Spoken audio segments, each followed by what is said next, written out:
नमस्कार, मैं हूँ ऋचा अनिरुद्ध और लेकर आई हूँ आपके लिए बातें दिल की सीजन 3। बातें दिल की एक इनिशिएटिव है स्लीपवेल फाउंडेशन और संजीवनी सोसाइटी फॉर मेंटल हेल्थ का। और ये इनिशिएटिव इसलिए शुरू किया गया है ताकि बहुत सारे इंपॉर्टेंट मेंटल और इमोशनल हेल्थ इश्यूज पर बातचीत की जा सके, और सिर्फ बातचीत ही नहीं की जा सके, हमें एक्सपर्ट से सही गाइडेंस मिल सके। हमें काउंसलिंग की क्यों जरूरत है, कब हमें पता चले कि हमें काउंसलिंग के लिए जाना चाहिए, और इस तरह के तमाम इश्यूज जो हमारी रोजमर्रा की जिंदगी से ताल्लुक रखते हैं, लेकिन कई बार हम उन्हें जान पहचान नहीं पाते और समझ नहीं पाते। पिछले एपिसोड में हमने जाना था कि काउंसलिंग क्या होती है, कैसे काउंसलर्स मदद करते हैं अगर एक व्यक्ति जिंदगी में किसी मुश्किल हालात से जूझ रहा होता है। और उसी बातचीत को आज हम आगे बढ़ाते हैं और आज हम ये जानेंगे कि कब और क्यों काउंसलिंग किसी भी व्यक्ति के लिए बहुत जरूरी हो जाती है। और ये बताने के लिए आज हमारे साथ जुड़ रही हैं संजीवनी सोसाइटी फॉर मेंटल हेल्थ की वॉलंटियर काउंसलर पारुल पाराशर। आज का हमारा कॉन्वर्सेशन का टॉपिक है व्हाई एंड व्हेन काउंसलिंग। तो क्या होता है ना पारुल, बहुत सारे लोग आज भी हमारे बीच इस थॉट प्रोसेस से होते हैं कि अरे क्या जरूरत है काउंसलिंग की, अरे खुद स्ट्रांग बनो, क्या है इतनी सी सिचुएशन को हैंडल नहीं कर सकते क्या, बी ब्रेव। तो ऐसे सब लोगों को आप क्या जवाब देना चाहेंगी कि क्यों काउंसलिंग की कई बार जरूरत होती है किसी व्यक्ति को, और जिसको कई बार लोग नहीं समझ पाते या फ्रेंड्स या फैमिली नहीं समझ पाती। जब हमें प्रॉब्लम हो कोई, जैसे अपनों से बात करने में झिझकें क्योंकि हमें समझ नहीं आ रहा कि क्या वो हमारी बात को अपने तक रख पाएंगे, क्या वो हमारे बारे में कोई धारणा नहीं बनाएंगे, तो हमें कोई संकोच है अपनों से बात करने में। और कभी कभी ये भी हो सकता है कि हमें डर है कि हम उन्हें और स्ट्रेस तो नहीं दे देंगे, क्या वो हमारी फिक्र तो नहीं करना शुरू कर देंगे। तो तब एक काउंसलर जो एक न्यूट्रल पर्सन है, जो हमारी फैमिली को नहीं जानती या जानता, तो वो बिना धारणा बनाए एक सेफ सुरक्षित जगह है जहां पे हम अपने मन की बात कर सकते हैं और उससे हमारा मन हल्का होगा और शायद हमें आगे का मार्ग भी दिखे। तो जैसे अगर मुझे सर दर्द हो या पेट दर्द हो या फीवर हो, तो मैं घरेलू नुस्खे ट्राई करूंगी, है ना। पहले मैं ट्राई करूंगी कि मैं कोई अपने आप दवाई ले लूं, मैं ट्राई करूंगी खूब सारा पानी पी लूं, मैं ट्राई करूंगी सब कुछ। और जब कुछ होगा नहीं, मुझे राहत नहीं मिलेगी, तो एक आम सी बात है, मैं डॉक्टर के पास जाऊंगी। सो सेम वे अगर मेरे को कोई भी प्रॉब्लम है, वो सता रही है एक पॉइंट के से ज्यादा, तो क्यों मैं संकोच करूं एक काउंसलर के पास जाने में। तो जैसे आपने ये फिजिकल बताई चीजें बोली कि भाई दर्द हो रहा है या इस तरह से, अब अगर मैं मेंटल हेल्थ की बात करूं, ठीक है, मुझे परेशानी है और मुझे ऐसा लगता है कि भाई पहले तो मैं इस परेशानी से डील कर लेती थी, इस बार स्ट्रेस बहुत बढ़ गया है और स्ट्रेस बहुत तरफ से है, इधर से भी है उधर से भी है और मैं परेशान हो रही हूँ। कब मुझे समझ में आना चाहिए कि अब ये प्रॉब्लम मेरे हाथ से निकल गई है, मतलब कैसे मुझे समझ में आएगा कि अब मैं अपना जो इनर स्ट्रेंथ हमेशा कहती हूँ या लोग कहते हैं अरे वेरी स्ट्रांग, वो दैट्स नॉट वर्किंग आउट और अब मुझे काउंसलर की जरूरत है। क्या सिम्टम्स होंगे या क्या एक ट्रिगर्स होंगे जिनको देखकर हमें लगे कि नहीं अब ये नहीं हो पा रहा, लेट्स सी अ काउंसलर। वो प्रॉब्लम नहीं डिसाइड करेगी या वो परिस्थिति नहीं डिसाइड करेगी कि अब मुझे काउंसलिंग की जरूरत है या नहीं, वो परिस्थिति का मुझ पे कितना गहरा असर हो रहा है वो डिसाइड करेगा। तो सबसे पहला शारीरिक स्वास्थ्य पर असर, जैसे थकावट सी रहना, सर में दर्द, शरीर में दर्द, मेरे खाने पीने में असर, या तो बहुत ज्यादा खाना पहले के हिसाब से या बहुत कम खाना, मेरी नींद पर असर, बहुत ज्यादा सोना या बहुत कम सोना, तो ये एक बहुत बड़ा साइन है कि ये प्रॉब्लम बढ़ रही है। दूसरा, भावनात्मक स्वास्थ्य पर असर, तो स्ट्रेस्ड रहना, घबराहट होना, डर लगना, दुखी रहना, रोना। फाइनली जब बहुत बढ़ जाए तो अब व्यवहार पर भी असर शुरू हो जाता है, जैसे मेरे काम पर असर या पढ़ाई पर असर, लोगों से मिलने का मन नहीं करना, फैमिली मेंबर्स पर या फ्रेंड्स पर गुस्सा आना। फिर ये भी हो सकता है कि इन सब चीजों से भागने के लिए शराब,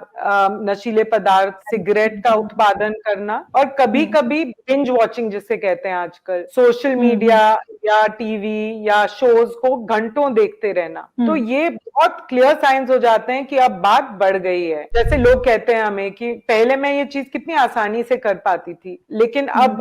प्रॉब्लम बढ़ गई है, छोटे छोटे फैसले करने में मुश्किल हो रही है, जो चॉइसेस या डिसीजंस पहले आसानी से ले लेते थे नहीं ले पा रहे हैं, और ये प्रॉब्लम बड़ी है, वो दिख सकती है, जैसे कि लाइफ में कुछ दुर्घटना हो गई, किसी की डेथ, कोई फाइनेंशियल लॉस, या नौकरी का जाना, या कोई बड़ी चीज हुई, या फिर लाइफ में चेंजेस हुए, जैसे रिटायरमेंट, बच्चे पढ़ाई के लिए या किसी और कारण से घर छोड़ गए, किसी करीबी का कोई डायग्नोसिस हुआ है हेल्थ का, या खुद का कोई डायग्नोसिस हुआ, तो ये चीजें बहुत क्लियर हो जाती हैं कि कुछ प्रॉब्लम है, समाज में भी समझ आ जाता है। या फिर रिश्तों में दरार आ गई। हमारे क्लाइंट थे जो 40s में थे, मेल, और उनका अभी अभी डिवोर्स हुआ था और वो बहुत दुखी थे। उनको लग रहा था अब मुझे कोई साथी नहीं मिलेगा, अकेला रहूंगा और मेरी लाइफ बिल्कुल अंधेरे में घिरी होगी, और उनके लाइफ पे असर हो रहा था, काम पर असर हो रहा था, वेट बहुत गिर गया था, और हमेशा थोड़े दुखी दुखी से ही रहते थे। तो फैमिली मेंबर्स, जहां तक बच्चे, फ्रेंड्स, सब उनसे थोड़ा दूर रहने लगे, इसीलिए क्योंकि उन्हें समझ ही नहीं आता था इनको कैसे हैंडल करें या इनसे क्या बात करें। तो ऐसी सिचुएशन में उन्होंने डिसाइड किया कि अब मैं काउंसलिंग लूंगा, क्योंकि मैं खुश होना चाहता हूं पहले की तरह, मैं ऐसे लाइफ नहीं जीना चाहता। तो ये तो वो प्रॉब्लम है जो दिख रही है कि कोई बड़ी प्रॉब्लम है, लेकिन कुछ प्रॉब्लम्स हैं जो हमें पता है कि हमारे ऊपर कितना असर कर रही हैं, शायद दिख ना रहा हो दूसरों को। जैसे बचपन की कोई इमोशनल चोट, या हम अपने आप को दूसरों से कंपेयर करते हैं, दूसरों के मुकाबले हम अपने आप को छोटा पाते हैं या हीनता महसूस करते हैं, या कोई भी इनसिक्योरिटी। दूसरा रीजन जो हमें समझ ही नहीं आ रहा लेकिन हमें ठेस पहुंचा रहा है। तो जैसे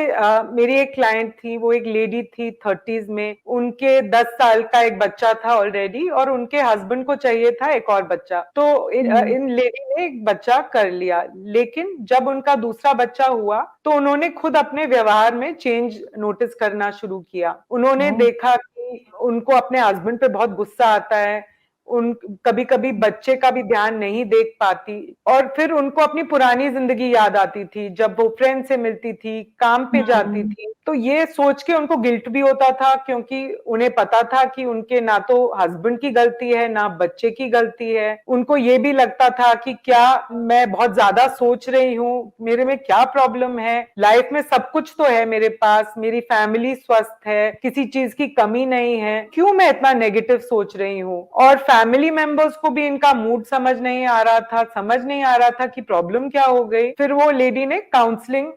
करने का सोचा। तो कोई भी प्रॉब्लम हो सकती है, बड़ी छोटी, जैसी भी प्रॉब्लम, लेकिन अगर असर पड़ रहा है हमारी लाइफ पे, हमारी फंक्शनिंग पे, तो टाइम है शायद काउंसलिंग के लिए जाने का। अच्छा पारुल, एक बात बताइए, जैसे जब आपके पास क्लाइंट्स आते हैं तो ऑब्वियसली आप लोग जब कॉन्वर्सेशन करते हैं तो आपको क्या लगता है कि आजकल ज्यादातर लोग आपसे क्या कहते हैं, कि उन्हें खुद काउंसलिंग की जरूरत महसूस हुई या उनके आसपास के लोगों ने कहा कि नहीं तुम्हें काउंसलिंग की जरूरत? जब हमारे पास फोन आते हैं तो नॉर्मली लोग डायरेक्टली फोन करते हैं काउंसलिंग मांगने के लिए, लेकिन कभी कभी ऐसा भी होता है कि फैमिली मेंबर्स फोन करते हैं कि मेरा हस्बैंड बहुत ट्रबल्ड है, सोता नहीं है रात को, उसका मूड चेंज हो गया है। तो हम हमेशा उन्हें मोटिवेट करते हैं कि आप अपने प्लीज हस्बैंड को बोलिए यहाँ पे फोन करें, क्योंकि जब तक उनके अंदर वो मोटिवेशन नहीं होगा कुछ चेंज लाने का, तब तक शायद वो काउंसलिंग के लिए रेडी ना हो। तो हम हमेशा मोटिवेट करते हैं कि अपने फैमिली मेंबर्स को आप प्लीज कन्विंस करिए, नहीं तो उनको लगेगा हमें फोर्स किया जा रहा है। आजकल बहुत बार होता है कि हम अपने आसपास किसी के बारे में सुनते हैं या फ्रेंड्स में कि कोई दुखी है या ऐसा लग रहा है वो डिप्रेशन में है,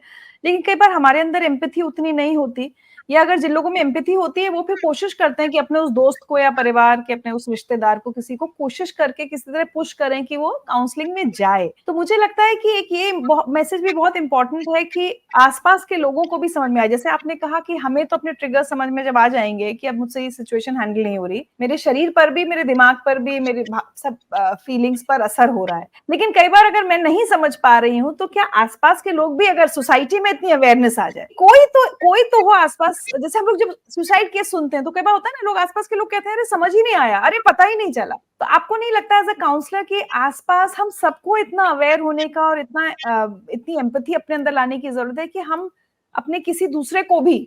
काउंसलिंग के लिए भेज पाए, अगर हमें लगे कि उसके अंदर कुछ बदलाव आ रहे हैं? तो अगर ऐसे बदलाव देखने हैं तो हमें क्या दिखना चाहिए दूसरे में जब हमें लगे कि this person needs counselling? Richa, अगर हमारा कोई करीबी है तो हमें शायद आइडिया लग जाएगा कि क्या उसकी फिजिकल हेल्थ पर असर हो रहा है। कई बार ऐसा होता है कि लोग बहुत सारे टेस्ट करवाते हैं क्योंकि उन्हें समझ नहीं आ रहा कि प्रॉब्लम क्या है, लेकिन सर में दर्द है, बॉडी में दर्द है, बहुत थकावट है, लेकिन जब टेस्ट करवाते हैं, डॉक्टर के पास जाते हैं तो कुछ इतना ठोस निकल के नहीं आता। वो भी एक साइन है कि शायद अब स्ट्रेस बहुत बढ़ गया है, किसी से बात करने का टाइम आ गया है। हमें लोगों का व्यवहार दिखता है, उनके अंदर जो है वो शायद जब तक वो आप शेयर ना करें तो वो मुश्किल है बताना, लेकिन लोगों के व्यवहार में अगर चेंज आ जाए, थोड़े खिजे खिजे से रहने लग गए, फैमिली के साथ झगड़ा बढ़ गया, किसी से वो मिलने का उन्हें मन नहीं कर रहा, बार बार प्लान्स कैंसिल कर रहे हैं, रूम में ही बैठे रहते हैं, बाहर आने का उनका मन नहीं करता, उनके खाने पे भी असर हो रहा है, बहुत विजिबली या तो वेट गेन हो गया है, वेट लॉस हो गया है, तो कुछ कुछ साइंस हैं जो हमारे फैमिली मेंबर्स या फ्रेंड्स हमें देते हैं बिना कुछ बोले। अगर हम थोड़ा अलर्टनेस के साथ देखें तो हमें दिखेगा।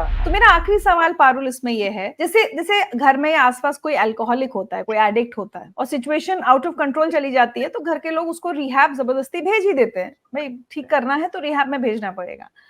लेकिन क्या किसी को काउंसलिंग के लिए जबरदस्ती भेजा जा सकता है? क्योंकि जब हम व्हाई एंड व्हेन की बात कर रहे हैं तो कभी ऐसा होगा कि वो इंसान नहीं जाने को तैयार है, वो डिप्रेस्ड है लेकिन नहीं जा रहा। ये कॉमन सी प्रॉब्लम है कि हमें लगता है हमारी हेल्प ही नहीं हो सकती, हम इतना होपलेस फील करते हैं कि कुछ चेंज ही नहीं होगा, तो इसलिए हेल्प का क्या फायदा होगा, बात करके क्या होगा। एज अ फैमिली मेंबर हम मोटिवेट कर सकते हैं अपने फैमिली मेंबर को काउंसलिंग के लिए जाने के लिए, उनके व्यवहार से लिंक करके, इंसेंटिव दे के कि शायद इससे फर्क पड़े, ट्राई तो कर लो। लेकिन अल्टीमेटली जब तक उनके अंदर मोटिवेशन नहीं पैदा होगी कुछ अपनी लाइफ इंप्रूव करने की, तो तब तक मुश्किल है। लेकिन काउंसलर में वो स्किल है, अगर हम किसी तरह पहली बार ले जाएं अपने फैमिली मेंबर को मोटिवेट करके, तो शायद काउंसलर में वो स्किल है जो हम आम लोगों में ना हो,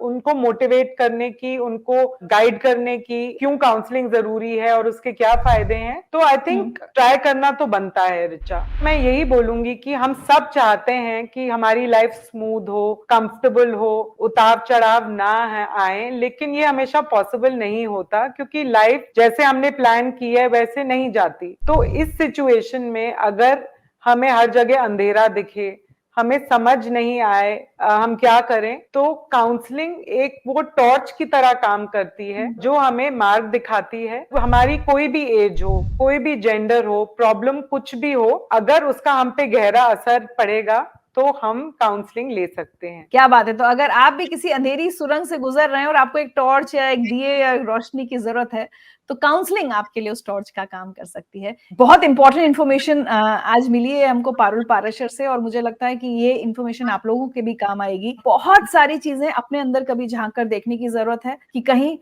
हम इस कदर परेशान तो नहीं हो गए हैं कि हमें अपनी प्रॉब्लम्स का सोल्यूशन नहीं मिल रहा है, और क्या पता किसी काउंसलर से बात करके सोल्यूशन निकल आए या किसी अपने को भी। तो आज पारुल ने बहुत इंपॉर्टेंट पॉइंट्स हमें कि कब और क्यों काउंसलिंग के लिए जाना चाहिए ये हमें बताया। अगले एपिसोड में हम बात करेंगे कि एक अच्छा काउंसलर कैसा होना चाहिए, ताकि अच्छे से किसी भी व्यक्ति की काउंसलिंग हो सके जिसे उसकी जरूरत है। पारुल, बहुत बहुत शुक्रिया आपका इतनी इंपॉर्टेंट इन्फॉर्मेशन देने के लिए। Thank you so much. Thank you Richa.